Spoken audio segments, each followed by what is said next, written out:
video today. I'm going to be showing you how to make it rain from a command block. So the items you're going to need are the items in my inventory. You probably don't need this, but you need a command block. So how you get the command block is, you don't need to know that. I'll be in a different video, but you already know how to do the command block if you saw me other video that I'm going to post right after this. But anyways, what you have to do is you're going to have to get one.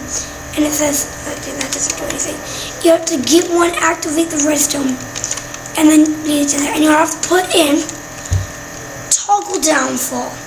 Once you put in toggle downfall, hit the thing, and boom.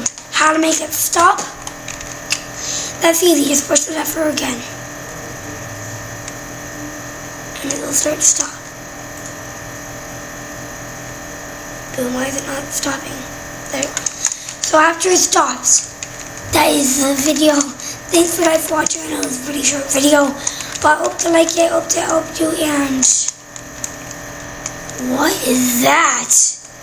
I'll have to